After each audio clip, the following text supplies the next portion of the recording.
sequence or a sequel. Is it a sequel? Is it a sequel? I don't know. Is it a series?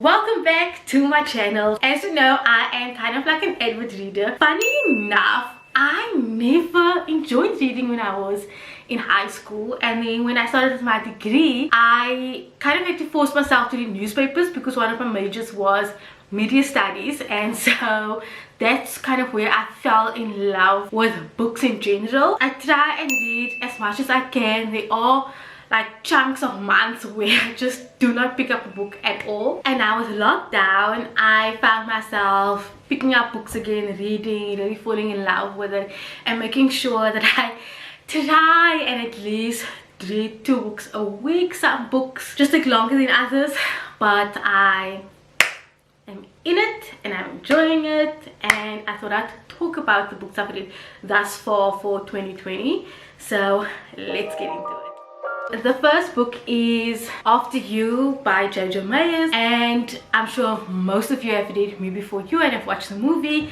and cried the way I cried.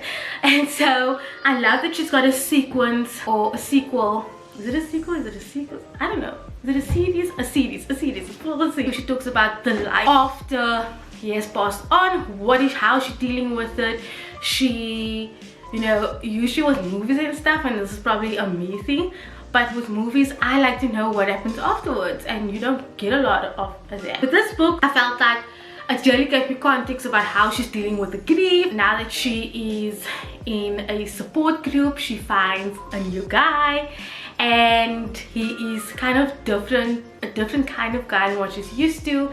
And then there's also a child involved, so I don't want to give too much away if you have not read this book, but it's very interesting, and I love that it is giving a whole bunch of emotions and how she's dealing with grief, but how she's also trying to move on with her life. Yeah, I really enjoyed this book. There is another one called Still Me, which I do actually have, but I've yet to read it. So yeah, love this book. I am a huge Diane Chandler fan, and she and Jodi Picoult have the same kind of writing style.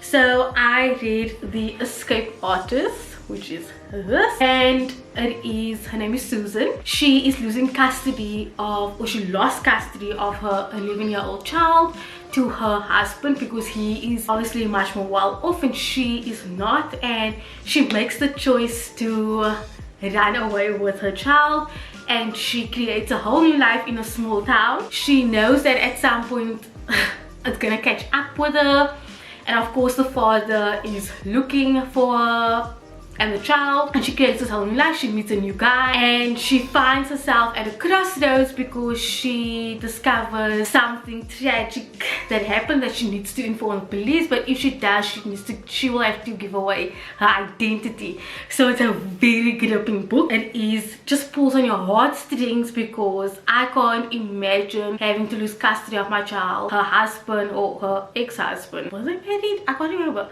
He's got another person in his life, so it's like a whole bunch of complications, and this is a child, so very gripping. This is another Diane Chamberlain book, and this is called Pretending to Dance, and I actually again love her books. Love her books.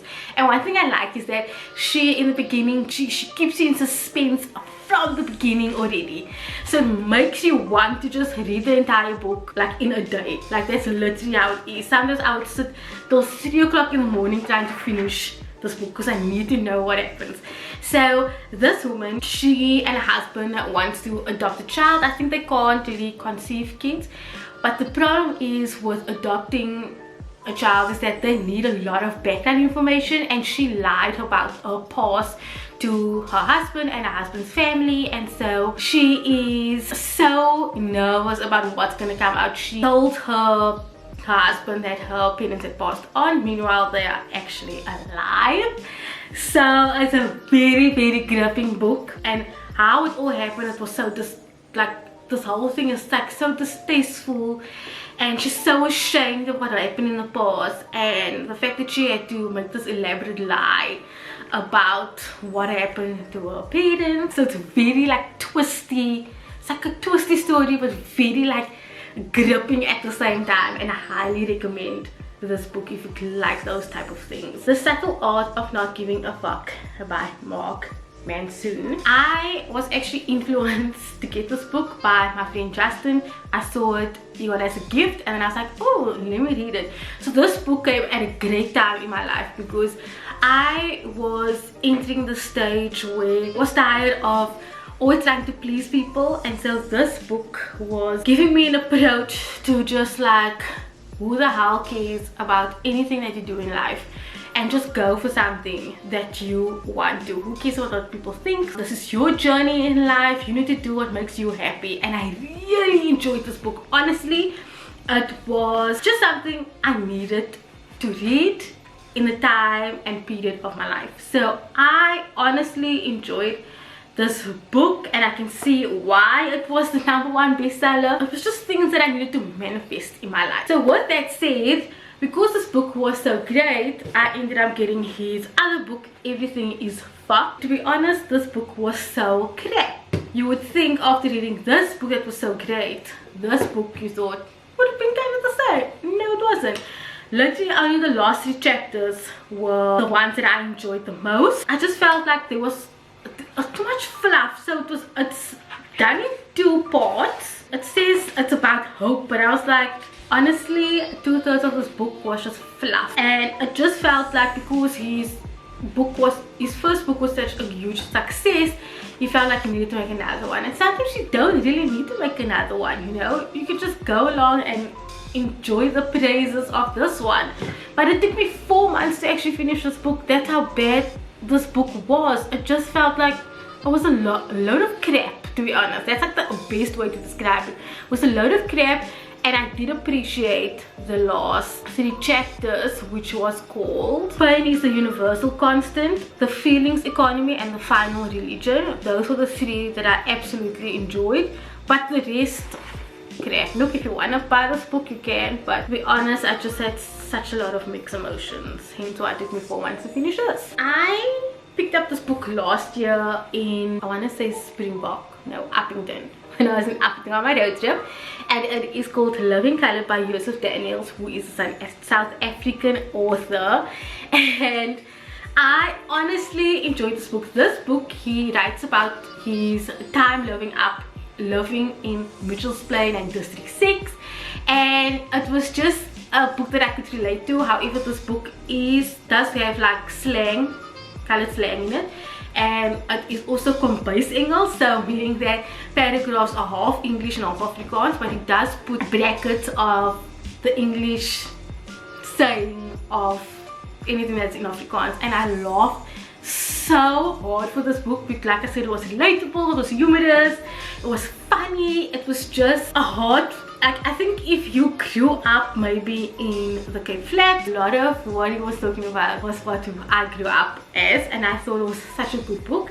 And then I saw that he had this book called Living Lekker, and I was like, oh yes, I'm totally buying it, guys. I was left disappointed with this book because already in the 2nd chapter I was like, no, this book is not funny. It felt like, again, because this book was such a success, he needed to make this one, and it was not humorous at all. It was very flat in each of the chapters. It was almost as if he wrote the chapters just to get done. So there was no context, there was no funny elements in it. It was just very flat. It was just like, oh, this is what happened, this is what we got up to, and that was it. Like, very flat, to the point that I actually stopped reading the book. I'm so disappointed with this. Mostly my genres are young adult.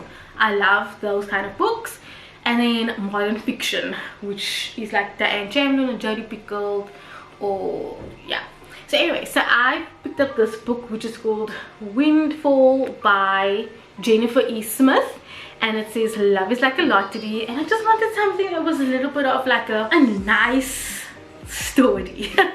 So basically, Alice, who is the character, she loses her parents and she moves in with her uncle and her aunt and her cousin, and she and her cousin and another friend, they grow up together, but she is secretly in love with the friend. And so for his 18th birthday, she bought him a lottery ticket and he won. So he won millions that obviously changed his life. Obviously when you win a lot though, your life changes. So it started to change a lot about their friendship and how they were going to move forward. She was still very much in love with him and she thought that he loved her back. But there was just a whole lot of like, I was like, oh please come and hide, like her back. And there was just such a lot of incidents where it was just like very frustrating, but I really loved the end of it. Obviously again, I love books that are just so gripping and keeps you like wanting to read until the end, and this is what this book did. So if you're looking for a really just love book type vibe, this is it. The next book that I want to talk about is The Alchemist. And I have heard so much about this book that it changed their life, that it made total sense, and they totally resonate with this book.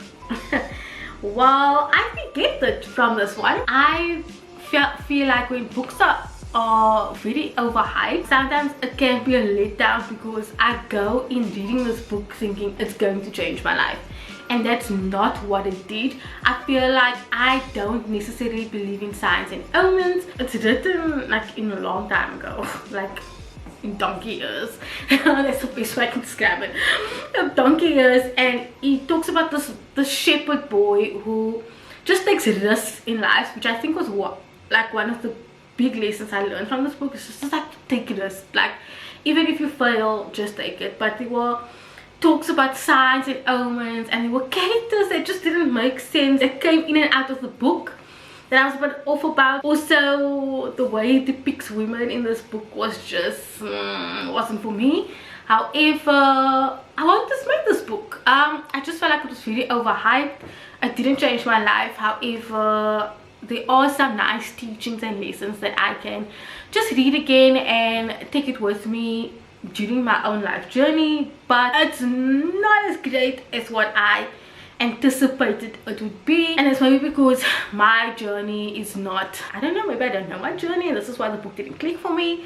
But I won't dismiss this book. Like, it's not like, oh, I won't recommend it. I do recommend you read it. And then the last book that I've read is called The Boy Book, and it's by E. Lockhart. I love this author so much after I read We Were Liars, and I've got quite a bit of her other books, but when I read this book I was like, I know these characters in this book, and I totally forgot it's part of like a series. So I read The Real Life Boyfriends, and when I was reading the boy book I was like, I know these characters, like I know who Ruby is. And so it's just very interesting how, again, it's a young adult book. It's just about how they study boys and what goes on when you and your friend like the same boy, and it's just like that type of girly teenage sort of cycle of boys in general. And I just thought it was light-hearted and fun for me to read. So these are the books that I've read so far for this year, and I thought I'd show you what I'm currently reading now and what books I still have yet to read.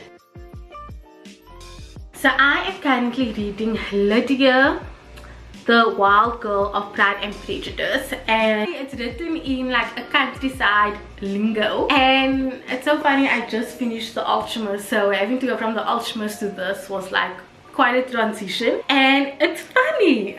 Lydia is just a wild child, and it's also in an era where women are supposed to marry men that are rich and can sustain the family moving forward. They also live in this really small town where nobody goes to, so men or rich men are so scarce. Like I said, I'm not done yet. I'm like 1/3 of the book, but it's funny. She's a funny woman. But she's the wild one. So all her sisters, they're 5 girls, and she's the youngest. All of them are like just so prim and proper, and she's just like this, I want to drive a horse, I wanna shoot guns, you know. So very interesting. This is what I'm currently reading now. And then the books that I have, so this is a child's book, a children's book actually, and it's called My Life as a Hashtag. I don't know, I bought it because of the title. That was it. I don't know what it's about, but I'm assuming it's about hashtag. And then of course I've got another Diane Chamberlain book, and it is called Fire and Rain. So I'm very excited to get my hands into this book. This one is a book that my boss suggested I read, and it's called Do It Tomorrow. It's about time management.